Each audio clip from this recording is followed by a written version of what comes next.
வேலூர் மாவட்டம் குடியாத்தத்துக்கு பக்கத்தில் உள்ள கனவா மோட்டூர் அப்படிங்கிற இடத்துல நட்ராஜ் அப்படிங்கிறவரோட வீடை வனத்துறையும் வருவாய் கோட்டாட்சியரும் அதிகாரிகளும் காவல்துறையும் இணைஞ்சு வந்து இடிக்கிறாங்க.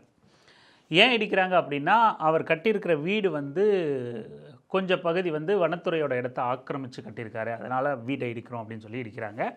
2 நாளைக்கு முன்னாடி 24ஆம் தேதி இடிக்கிறாங்க.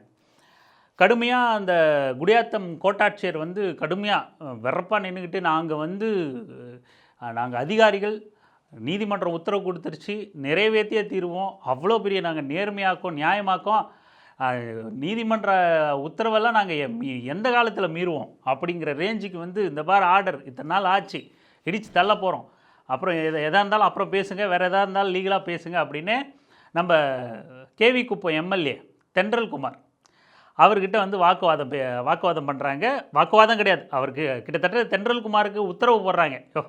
கோர்ட் ஆர்டர் தான் நாங்கள் நிறைவேற்றிருக்கிறோம், வேறு எதாவது இருந்தால் பேசலாம், கிளம்பு, சும்மா நீ வந்து இங்கே எங்ககிட்ட அரசியல் பண்ண வந்துட்டியா அப்படிங்கிற ரேஞ்சில் தான் இந்த கோட்டாட்சியர் வந்து எம்எல்ஏ தென்றல் குமாரை வந்து அணுகிறாங்க. எம்எல்ஏ தென்றல் குமார் பேரு தான் தென்றல்னு வச்சுருக்கார், சும்மா புயலாக வீச போகிறார், மக்களை திரட்ட போகிறார், பாதிக்கப்பட்ட குடும்பத்துக்கு ஆதரவாக நிற்க போகிறார், அதிகாரிகளை ஓட விட போகிறார், ஜேசிபியை உடச்சி நொறுக்க போகிறார் அப்படின்னா தென்றல் குமார் புயல் வீசும் அப்படின்னு எதிர்பார்த்தா தென்றல் குமார் மாறா அதிகாரிகளுக்கு சாமரம் வீசுறார். அதுவாக ஒரு அரசியல்வாதியோட வேலை? போய் அரசியல்வாதி எம்எல்ஏ வந்துட்டால் எம்எல்ஏ கூட மற்ற யாருக்கூடையும் அதிகாரிகள் பேச மாட்டாங்க, எம்எல்ஏ வந்து நேரடியாக அதிகாரிகள்கிட்டயே பேசுகிறம்பார் அப்படின்னு எம்எல்ஏ கிட்ட அதிகாரிகள் பேசுவாங்க. மேடம் நீங்கள் ஒரு 4 நாள் பொறுத்துக்க கூடாதா? முடியாது சார். மேடம் ஒரு வாரம் பொறுத்துக்க கூடாதா? முடியாது சார். மேடம் நீங்கள் இத்தனை நாள் மற்றதுக்கெல்லாம் நீங்கள் ஒழுங்காக நடவடிக்கை எடுக்கிறீங்களா, இதுக்கு மட்டும் ஏன் எடுக்கிறீங்க? முடியாது சார், எதாக இருந்தாலும் டேட்டாவோட பேசுங்க. சரி மேடம், இப்போது ஏன் ஒரு வாரம் டைம் கொடுக்கக்கூடாதா? முடியாது, கோர்ட் கொடுத்துருச்சு, நாங்கள் கோர்ட் ஆர்டர் நிறைவேற்றுவோங்க. சரி, வேறு யாருக்கு எங்ககிட்ட பேசாதீங்க, வேறு யார்கிட்ட பேசுகிறது மேடம்? அவங்க சொல்கிறாங்க எங்ககிட்ட பேசாதீங்க சார், எங்ககிட்ட பேசாதீங்க சார் அப்படின்னா, சரி வேறு யார்கிட்ட பேசினா மேடம் நிற்கும்? எம்எல்ஏ கேட்குறேன், வேறு யார்கிட்ட பேசினா மேடம் நிற்கும்? அது வேறு யார்கிட்ட பேசினாலும் நிற்காது சார், வேறு யார்கிட்ட தான் மேடம் பேசலாம்? அவங்களுக்கும் சரி, எப்படி இதை முடிச்சு வைக்க, கோர்ட்டுக்கிட்ட போய் பேசுங்க அப்படின்னு சொல்லி முடிச்சு விட்டாங்க. கோர்ட்டுக்கிட்டே ஐயோ இல்லை மேடம், நீங்கள் என்ன ப்ரொசீஜர், ஏன் இப்படி பண்ணுறீங்கன்னு தான் கேட்க வந்தோம், நான் வேறு டிபார்ட்மெண்ட்டை பற்றி நான் பேச வரல அப்படின்னு சொல்லிட்டு கோர்ட்டுன்னு ஜகா வாங்கிட்டாப்புல நம்ம தென்றல். கிட்டத்தட்ட கோடிக்கணக்கில் ஃபைன் போட அளவுக்கு நீங்கள் கண்காணிப்பாக அதனுடைய செய்தியெல்லாம் எனக்கு வருது. என்னுடைய முக்கியத்துவம் அதுக்கும் காமிச்சிருக்காங்க. நீங்கள் என்ன கேட்குறீங்களோ அது நீங்கள் என்கிட்ட என்னென்னு டேரக்டாகவே கேட்டுங்க, அது ஆஃபீஸில் கேட்டுங்க, நான் கேன்சலும் கொடுத்துருவேன் சார். இல்லை இருக்குங்க, நீங்கள் எல்லாமே மறைமுகமாக பேசுகிறீங்க, உங்களுடைய மனதில் தான் நாங்களும் தள்ளி போட்டோம். அது வந்து ஒரு 4 நாள் அவங்க சொல்கிறதுக்கான டைம் பண்ணல, அதுக்கான முகாந்திரம் என்ன அப்படின்னா நானே கூட 4 நாள் போட்டு நானே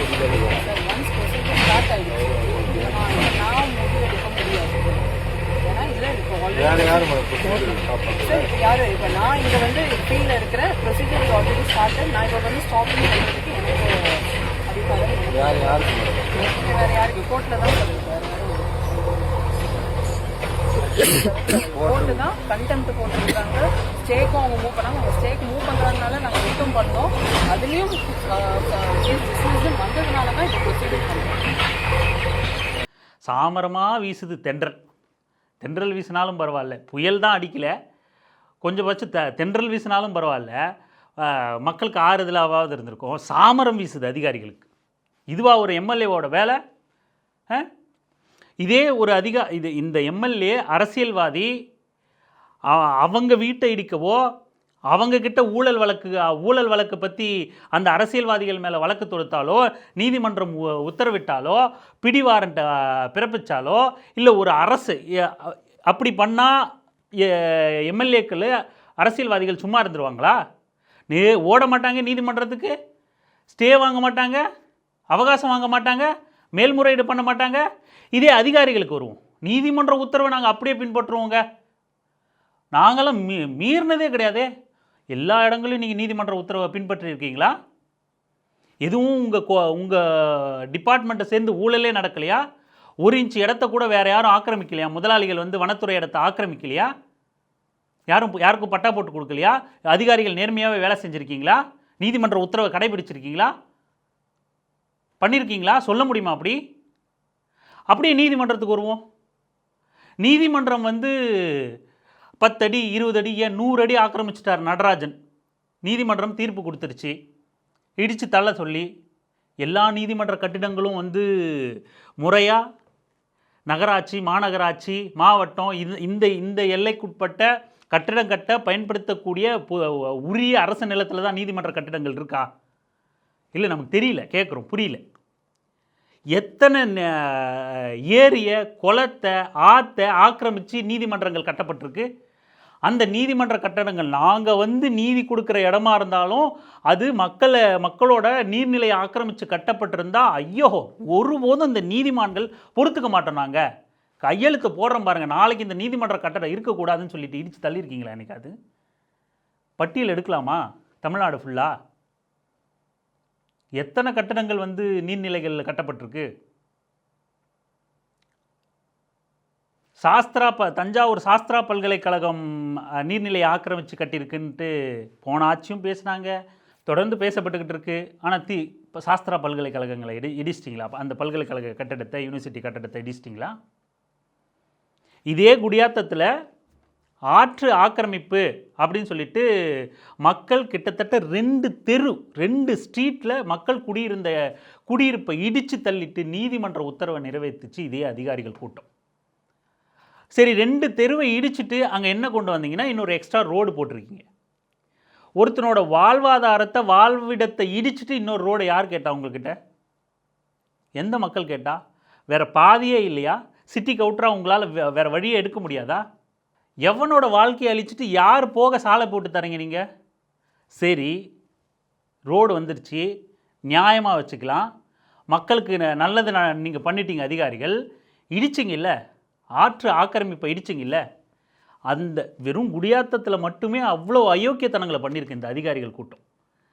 எது ஆறுங்கிறத இவங்க இஷ்டத்துக்கு முடிவு பண்ணிக்கிட்டாங்க. எது ஆறு எது ஆறோட எல்லை அப்படிங்கிறத இவங்க இஷ்டத்துக்கு முடிவு பண்ணிக்கிட்டாங்க.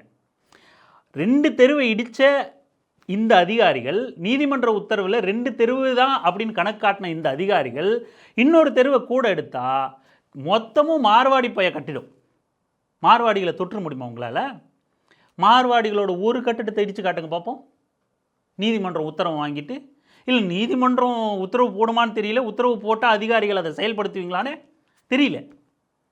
ஒரு தெரு தள்ளனா மார்வாடி. கிட்டத்தட்ட பழைய ஆட்கள் எல்லாரும் சொல்கிறாங்க, இந்த கரை டு அந்த கரை, அதாவது கிட்டத்தட்ட நகைக்கடை பஜார்னே சொல்லுவாங்க அந்த தெருவை. அந்த எல்லை வரையும் 6 தான் எல்லை அப்படின்னு எல்லாரும் சொல்கிறாங்க. ஆனால் அதிகாரிகள் ரெக்கார்டு மட்டும் வந்து மார்வாடிகள் வசிக்கிற தெரு, மார்வாடிகள் வியாபாரம் பண்ணக்கூடிய நகைக்கடை வச்சிருக்கிற தெரு மட்டும் ஆற்றங்கரை வராது. அது கரெக்டாக அந்த எல்லையோடு முடிஞ்சிருதுங்க. அதோடு முடிஞ்சிருது. இங்கேருந்து இங்கே எளிய மக்கள் வசிக்கிறாங்க பார்த்தியா, வீடு இல்லாமல் வசித்தான் பார்த்தியா. கேட்டால் அவன் வந்து வீடு இல்லாதவனா 2 அடுக்கு வீடு கட்டியிருக்கான். ஏன் வீடு இல்லாதவன் உழைச்சி வீடு கட்டக்கூடாதா? 2 அடுக்கு கட்ட அவன் அதுக்கப்புறம் வளர்ந்துருக்கக்கூடாதா? இந்த லெஃப்ட் சைடு எடுத்துக்கிட்டிங்கன்னா கரெக்டாக மார்வாடி தெரு, மார்வாடி வசிக்கிற மார்வாடி வியாபாரம் பண்ணுற எல்லை வரைக்கும் விட்டுட்டு மீதி அடிச்சிட்டான். ரைட் சைடு எடுத்துக்கிட்டிங்கன்னா அது வந்து ஆறு அவ்வளோ வளைஞ்சு நெளிஞ்சு போயிருக்கு. ஒரு இடத்துல மட்டும் அத்தனை யூட்டன் போட்டிருக்கு ஆறு. பெரிய முதலாளி கடை வச்சிருக்கிறவன், பெரிய வணிகம் வச்சிருக்கிறவன், அவன் இடத்த அது கரெக்டாக இங்கே பாருங்கள். இது ஆறுன்னா இது இவங்களை பொறுத்த வரைக்கும் இது ஆற்றங்கரை அப்படின்னா இங்கேருந்து ஃபுல்லாக ஆற்றங்கரை ஒட்டி எல்லாம் அடிச்சுட்டு வந்துட்டாங்க. இங்கே பெரும் வணிகங்கள்லாம் இருக்குது. இங்கே மட்டும் ஆறு வந்து இப்படி குறுகி இப்படி வந்துருச்சு. உள்ள எப்படி வந்திருக்கும் பாருங்கள். அதிகாரிகள்கிட்ட மேப் இருக்கும் அந்த மாதிரி. அது அவங்க புள்ளி ஒருத்தோடு வச்சுருப்பாங்க, மறுக்கவே முடியாது அதை. தமிழ்நாடு ஃபுல்லாக நீர்நிலை ஆக்கிரமிப்பு அப்படின்னு சொல்லிட்டு அத்தனை இடங்கள்லையும் வாழ இடம் இல்லாமல் வீடு கட்டிக்கிட்டு வாழ்ந்துக்கிட்டு இருந்த அந்த மக்களை வேரோட பேர்த்தெடுத்து தூக்கி வீசிட்டீங்க எல்லா இடங்கள்லையும். இதே நீதிமன்றம் ஏன் ஈஷா சரி காடு வனத்துறை தானே, ஐயோ வனத்துறையை தொட்டால் 10 அடி தொட்டாலும் 1 அடி தொட்டாலும் விட மாட்டோம்ல. ஈஷா 150 ஏக்கருக்கு மேலே ஈஷா மையம் இருக்குது. இல்லை ஈஷா மையம் வந்து பெரிய டவுன், அண்ணா நகர் மாதிரி பெரிய நகரத்தை கட்டமைக்க உருவாக்கப்பட்ட ஒரு இடமா ஈஷா? அப்படியா?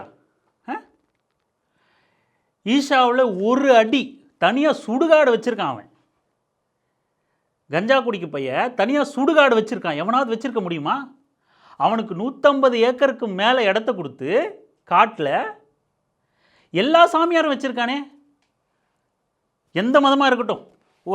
இப்போ நம்ம எல்லா சாமியார்னோடனே நான் அங்கே ஒரு கிறிஸ்டின் சர்ச்சு மலை மேலே இருக்கிறத பார்த்தேன், இங்கே ஒரு தர்கா மலை மேலே இருக்கிறத பார்த்தேன், மசூதி இருந்ததை பார்த்தேன்.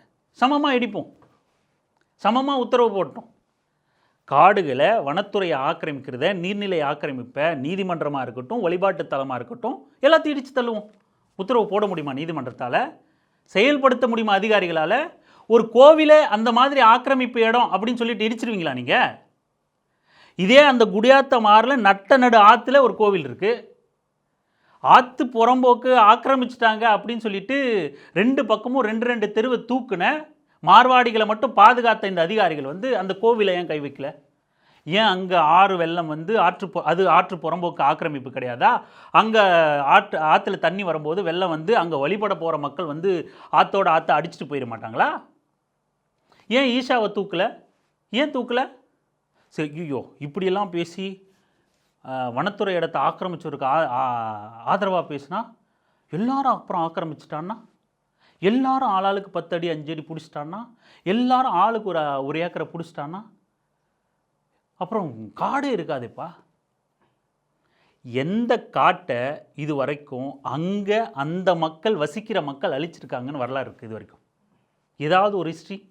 அங்கே வசிக்கிற மக்கள் தங்கள் பயன்பாட்டுக்காக காடை அழிச்சிட்டாங்க. இவ்வளோ பெரிய காடாக இருந்துச்சு, இந்த காட்டையே மொத்தமாக அழித்து சமவெளியாக மாற்றிட்டாங்க, ஒரு மரம் கூட இல்லை, செடி கூட இல்லை, மக்கள் ஆக்கிரமித்து ஒரு காடு அழிஞ்சிச்சின்னு காட்டுங்க பார்ப்போம். காட்ட முடியுமா உங்களால்? விவசாயி அந்த செய்தி வரும்போதே விவசாயி நடராஜன், அதுவும் 2022 தான் அந்த வீட்டை கட்டியிருக்காரு. ஒவ்வொரு சாதாரண எளிய மக்களுக்கும் ஒரு வீடு கட்டுறது அப்படிங்கிறது அவங்களோட பிறவி கனவு. யாரும் வந்து 5 வருஷத்துக்கு ஒரு வீடு கட்டிக்கிட்டு இருக்கிறது இல்லை, 10 வருஷத்துக்கு ஒரு வீடு கட்டிக்கிட்டு இருக்கிறது இல்லை.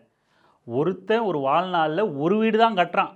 ஆல்மோஸ்ட் பிலோ மிடில் கிளாஸாக இருக்கட்டும், மிடில் கிளாஸாக இருக்கட்டும், அபவ் மிடில் கிளாஸாக இருக்கட்டும். இங்கே சாதாரண மக்கள், அவன் லட்சத்தில் சம்பளம் வாங்கினாலும் சரி, அவனுக்கும் வாழ்நாளில் ஒரு தடவை தான் வீடு கனவு. ஒரு விவசாயி வீடு கட்டியிருக்காரு, 4 வருடங்களுக்குள்ளே அந்த வீட்டை வனத்துறை வந்து ஆக்கிரமிப்புன்னு போய் இடிக்குதுன்னா உங்களுக்கு இன்னும் அத்தனை எத்தனிப்பு? அதை பேசி அதுக்கு ஒரு ஸ்டே ஆர்டர் வாங்கி அந்த மக்களுக்கு துணை நிற்கக்கூடிய துணிவில்லாத ஒரு எம்எல்ஏவை தேர்ந்தெடுத்திருக்கு இந்த மக்கள். அந்த எம்எல்ஏ போயிட்டு சாமரம் வீசிக்கிட்டு இருக்கார். தென்றல் வந்து சாமரம் வீசுது. ஏன் வாங்க முடியாது அவங்களால? ஒரு அரசுக்கு பிரச்சனைனா மேல்முறையீடு ஓடுறீங்களே, ஒரு அதிகாரிக்கு பிரச்சனைனா மேல்முறையீடு போடுறீங்களே. ஆகாஷ் படுகொலை மானாமதுரையில் பண்ணிட்டாங்க, காவல்துறை அடித்து கொன்னுச்சு, நீதிமன்றம் அதுக்கு வந்து காவல்துறையை எடுத்துகிட்டு போய் எரிக்கலான்னு உத்தரவு போடுதே. நீதிமன்றம் வந்து காவல்துறை அதிகாரியை கைது பண்ண உத்தரவு போடலையே. அரசு எந்திரமும் காவல்துறை அதிகாரிகளை பாதுகாக்க முற்படுது, தங்களோட கட்டமைப்பை பாதுகாக்க முற்படுது. உத்தரவுகள்லாம் உங்களுக்கு சாதகமாகவே இருக்கு. எப்படி? ஒரு எளிய மக்கள் விவசாயியாக பிறக்கிறது சாதாரண விஷயம் இல்லை. விவசாயியாக பிறக்கிறது வரம். அடுத்த ஜென்மம்னு ஒன்று இருந்தால் நான் விவசாயத்தான் பிறக்கணும்னு இன்றைய மாண்புமிகு முதலமைச்சர் ஃபீல் பண்ணாரே, வருத்தப்பட்டாரே. What bro, it is very very wrong bro. எளிய மக்களை திமுக இதையே தான் பண்ணுச்சு. நம்ம இன்றைக்கி தாவேக அரசை குற்றம் சொல்லிட்டு திமுகவை தூக்கி பிடிக்கிறதுலாம் இங்கே பேசலை. நமக்கு அல்டிமேட் மக்கள் தான். மக்கள் பக்கம் நிற்கிறது தான் நம்மளோட வேலை. இவங்களை குறை சொல்லிட்டு அவங்க பக்கம் நிற்கிறதோ, அவங்கள குறை சொல்லிட்டு இவங்க பக்கம் நிற்கிறதோலாம் that is none of our business. மக்கள் பக்கம் நிற்கிறது தான். இது நம்ம 5 பைசா திருடினா தப்பா, 50 பைசா திருடினா தப்பா, 50 பேர் திருடினா தப்பா, இது பெரிய குற்றம், வனத்துறை ஆக்கிரமிக்கிறாங்க. இதே குஜராத்துன்னு நினைக்கிறேன், குஜராத்தோ மகாராஷ்டிராவோ கரெக்டாக நினைவில்லை, குஜராத் தான் நினைக்கிறேன். பழங்குடியின மக்களை வெளியேற்றிட்டு அங்கே அந்த காட்டை அழித்து காடை பாதுகாத்துக்கிட்டு காற்றோட ஏந்து வாழ்ந்துக்கிட்டு இருக்காங்க பழங்குடியின மக்கள். அந்த மக்களை அங்கிருந்து அரச பயங்கரவாதத்தை காவல்துறையை பயன்படுத்தி அடித்து விரட்டி நொறுக்கி தூக்கி போட்டு அங்கே ஒரு பெரிய கார்ப்பரேட் கம்பெனி பெரிய திட்டத்தை ப்ராஜெக்டை செயல்படுத்த நிலத்தெடுக்குது. நிலம் இல்லை, காட்டு எடுக்குது. இதே இந்திய ஒன்றிய அரசாங்கமே, காட்டையெல்லாம் தன் கட்டுப்பாட்டில் வச்சுருக்கிற ஒன்றிய அரசாங்கமே எந்த இப்போ மதுரையில் ஒரு ப்ராஜெக்டை மலைகள் எல்லாம் கனிம வளங்கள் எல்லாம் சுரண்டி எடுக்கிறோம் அப்படின்ட்டு அங்கே உள்ள இயற்கை வளங்கள் எல்லாம் இடித்து தரமட்டமாக்கிட்டு நாங்கள் கனிம வளத்தை எடுக்கிறோம் அப்படின்னு ப்ராஜெக்ட் கொண்டு வரோம். கடலில் எங்கே பெட்ரோல் கிடைக்குது, கச்சா எண்ணெய் கிடைக்குதுன்னு தேடுறோம்.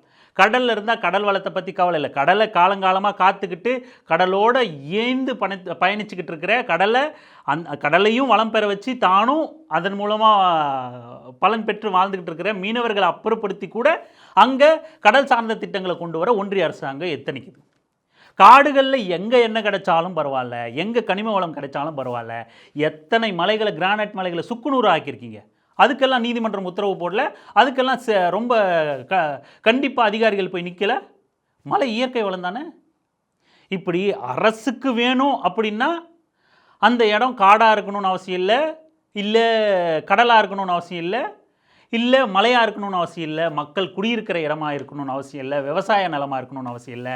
என்எல்சி மாதிரி விளையிற பயிராக இருந்தாலும் விட்டு ஓட்டிடுவோம் நாங்கள்.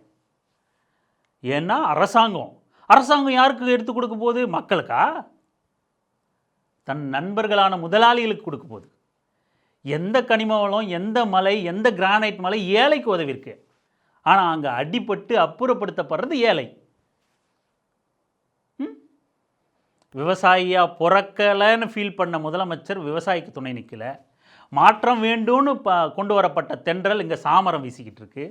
என்ன இங்கே மக்களுக்கு ஒரு உளவியல் இருக்குது. ஆமாயா, அவன் கொழுப்பவன், அவன் வனத்துறை இடத்தை ஆக்கிரமிச்சிருக்கான், அப்போ இடிக்க தான் செய்வான். ஆமாம், ஆத்தங்கரை ஓரத்தில் வீடு கட்டியிருக்கான், ஆற்று ஆக்கிரமிச்சிருக்கான், ஆறு ஆக்கிரமிக்கப்படலாமா? அப்போது அது இடிக்கிறது சரிதான். அரசாங்கம் கடுமையாக இதெல்லாம் அந்த நடவடிக்கை எடுக்கணும் அப்படின்னு நம்ம முட்டாள்தனமாக பொது உளவியலில் பேசிக்கிட்டு இருப்போம். ஆற்றை ஆக்கிரமிச்சான்ட்டு அரசு இருக்கிற நடவடிக்கை சரின்னு நினைக்கிற நீ, அவனுக்கு வாழ அவன் மண்ணில் ஒரு துண்டு நிலம் இல்லை, இடம் இல்லைன்னு அந்த நிலையில் வச்சிருக்கேன்னு அதுக்கு இந்த அரசும் நீதிமன்றமோ அதிகாரியும் கவலைப்படலைன்னு என்னைக்காவது யோசிச்சா? இந்த மண்ணுக்காரன், இந்த நாட்டுக்காரன், இந்த நாட்டோட குடிமகன், அவனுக்கு இன்றைய நாள் வரைக்கும் இருக்க ஒண்டிக்க ஒரு இடம் இல்லைன்னு சொல்லுவாங்கல்ல, துண்டு நிலம் இல்லாமல் அவனை வச்சிருக்குன்னா அதை குறித்து கவலைப்படல நீதிமன்றம்னா, ஆக்கிரமிப்புன்னு அவன் வாழ்வாதாரத்தில் கை வைக்கணும்னா இது எவ்வளோ பெரிய அயோக்கியத்தனம். இன்றைக்கும் பட்டா இல்லாத மக்கள் பட்டாக்காக கோரிக்கை வச்சுருக்கான்ல, ஜாதி சர்டிஃபிகேட்டுக்கு இந்த நீதிமன்ற உத்தரவு போடலையே, பட்டா இல்லாத மக்கள் இந்த நாட்டில் இன்னும் வசிக்கிறாங்களா, எவ்வளோ பெரிய அவமானம் அப்படின்னு ஒரு உத்தரவு போடுங்க. அதுக்கு கண்டெம்ட் ஆஃப் கோர்ட்டு போடுங்க. காவேரி பிரச்சனைக்கு வரலையே எங்கள் கண்டெம்ட் ஆஃப் கோர்ட்டு.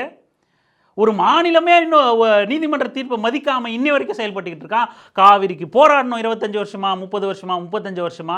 இன்றைக்கி மேகதாது அன்னைக்கு போராடிக்கிட்டு இருக்கோம், இன்றைக்கும் தீர்மானம் நிறைவேற்றிக்கிட்டு இருக்கோம். கண்டெம்ட் ஆஃப் கோர்ட்டு தான், வருஷ கணக்காக கண்டெம்ட் ஆஃப் கோர்ட்டு தான். அங்கே எல்லாம் செயல்படலையே, அங்கே எல்லாம் கண்டிப்பான அதிகாரிகள் இல்லையே. அங்கே மட்டும் அதிகாரிகள் அரசாங்கத்தை பேச்சு கேட்குறாங்க. இங்கே இதை வேற ப்ரொமோட் பண்ணுறான். வெக்கம் கெட்ட ஊடகம். வெக்கமா இல்லை உங்களுக்கு? தாவேக்கா அரசாக இருந்தாலும், தாவேக்காவோட அரசு அதிகாரிகளாக இருந்தாலும், தாவேக்கா எம்எல்ஏ பேச்சை கேட்காமையே சட்டத்தை நிறைவேற்றத்தில் உறுதியாக இருந்தாங்கன்னா கேவலமாக இல்லை இது? மக்கள் பக்கம் நிற்கணும். என் எம்எல்ஏ திரட்டி கொண்டு போய் கூட்டு அதிகாரிகளை பின்வாங்க வை. நான் கோர்ட்டில் ஸ்டே ஆர்டர் வாங்குறேன்னு உனக்கு தான் போவியா மேல்முறையீடுக்கு? அதிகாரத்தை காப்பாற்றிக்கு தான் போவியா? சிஸ்டமை காப்பாற்றிக்கு தான் போவியா? உச்ச நீதிமன்றம் போ, மக்களுக்காக போ. எங்களுக்கு இல்லாத சட்டம் என்னத்துக்கு? மக்கள் ஒன்றத்தை புரிஞ்சுக்கணும். உளவியலாக நம்மளை, நமக்கான உரிமைகளை தவறணும், சட்டப்படி குற்றணும் அப்படிங்கிற ஒரு எண்ணத்தை நமக்குள்ளே ஏற்றி வச்சுருக்கான். நாம் தான் நம்மளோட சக தோழர்களுக்கு, நம்ம கூட வசிக்கிற சக மனிதர்களுக்கு உறுதுணையாக இருக்கணும். எந்த விவசாயியும், எந்த சக மனிதர்களும், எந்த சாதாரண மனிதர்களும், எந்த எளிய மனிதர்களும் எந்த காட்டையும் அழிச்சதா வரலாறு இல்லை இது வரைக்கும். எல்லாமே முதலாளிகள் தான் அழிச்சிருக்கான். முதலாளிகளுக்கு மொத்தமாக காட்டை எழுதி கொடுக்கத்தான் நம்மளை அங்கிருந்து கூண்டோட வெளியேற்றுவான். நாம் தான் நம்ம கூட வாழ்கிற மனிதர்களுக்கு துணையாக இருக்கணும்.